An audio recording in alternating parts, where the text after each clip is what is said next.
Hey everyone, I hope you are having an excellent, wonderful day. Today we are talking about a new program for our New York small businesses, nonprofits, and landlords. So let's get started.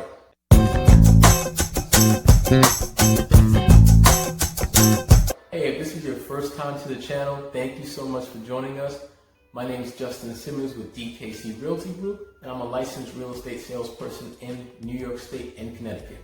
Since this is your first time here, please make sure to click that subscribe button below and hit the bell right next to it so you can get up-to-date notifications when we have new videos uploaded. Now, the program we're talking about today is the New York Forward Loan Fund, and I challenge you to say that 5 times fast.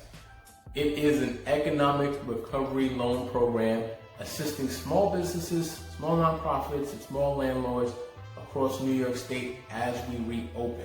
The funding for this loan program is specifically designed for small businesses, small nonprofits, and small landlords that were impacted by COVID-19, social distancing guidelines, and/or stay-at-home orders. Eligibility for this loan program will vary depending on the category you fall under. However, there are some common guidelines. First, you have to be located in New York State.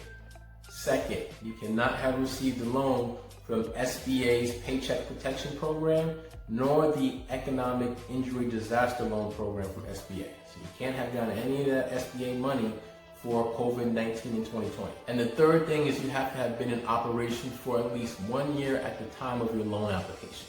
So let's talk about additional eligibility criteria by category.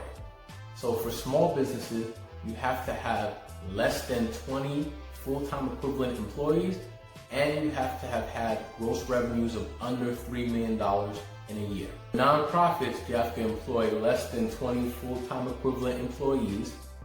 You have to be a registered 501c3 or faith-based organization. You have to provide direct services to New Yorkers, so think of like daycare, food banks, and you have to have an annual operating budget of less than $3 million. So for my landlords, our eligibility criteria is the most complicated. So let me just say that you have to have less than 200 units overall, and you cannot have a property that has more than 50 units in it. Okay, now there's additional criteria that you want to review. So the link to the program is in the description below. So you can go check all that criteria out. Now, if you like what you're hearing so far, please remember to slam that like button for us. It's great for engaging your views. And you can subscribe to stay up to date on what's happening with real estate in the area. So let's talk about loan features. The loan is capped at $100,000. Can't be more than that, okay?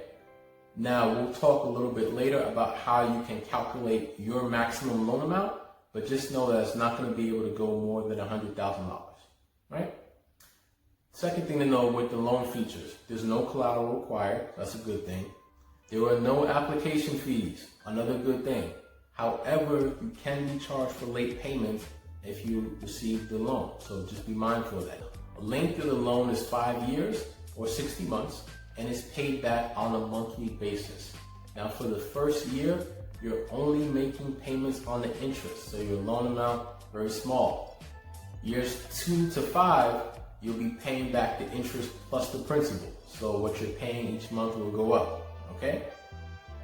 However, there is no prepayment penalty, so if you are able to pay extra ahead of time and save yourself interest, you can do that without a problem. Now, in terms of interest rates, for small businesses and landlords, we get a fixed annual interest rate of 3%. For nonprofits, it's a fixed annual interest rate of 2%. Now, how do they determine your actual loan amount? Again, it's going to vary depending on the category. But let's start with small businesses. For small businesses, your loan amount is going to be based off your average monthly revenue for a consecutive 3-month period in either 2019 or from January 2020 to March 2020.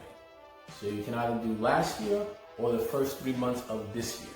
To get a greater loan amount, you want to pick the 3 consecutive months where you have the highest monthly average of revenues. So let's give an example. If in October you had $15,000 in revenue, In November you had 20,000, in December you had 25,000. The average of those 3 months would be 20,000. They'll take the 20,000 and multiply it by 3. Your maximum loan amount in that instance would be $60,000. Nonprofits, your loan amount's also going to be based off a 3-month period. It's 100% of your average monthly expenses for any consecutive 3-month period in either 2019 or from January 2020 to March 2020. Okay? Landlords, the way our loan amount is calculated is a little different, and you might say a little more complicated. But let me explain. They're basing our maximum loan amount off a projected reduction in 3 months net operating income based off the actual reduction in net operating income that we received in either April 2020 or May 2020. Let's say you own a 4-family, that's your investment property. In April 2020, 2 of your tenants were unable to pay rent and 2 were still able to pay rent, all right? So let's say the 2 that missed rent, you lost $3,000 in net operating income.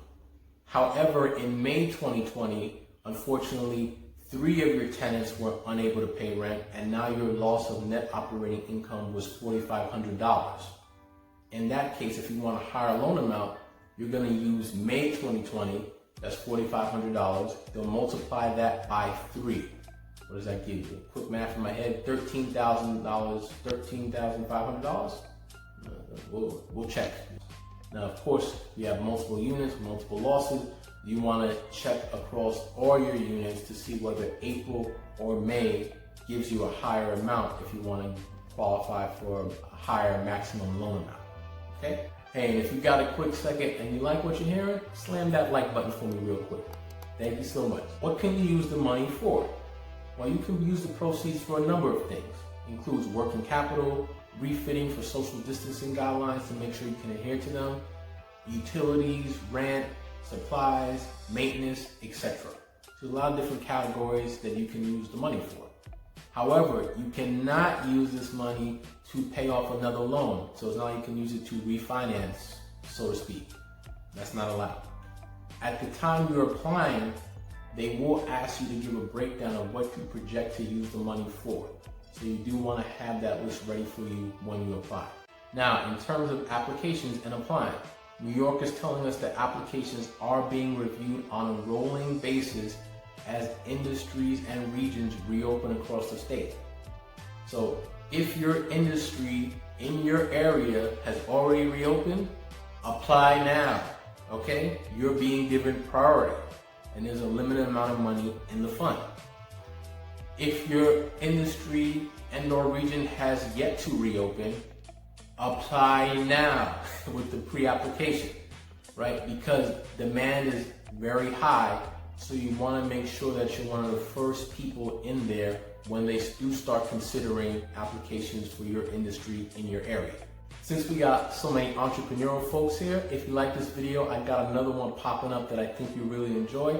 Just giving you the basics in real estate investing. So if you're looking to expand into that, you can definitely check out that video. And of course, if you're new to the channel, subscribe so you can stay up to date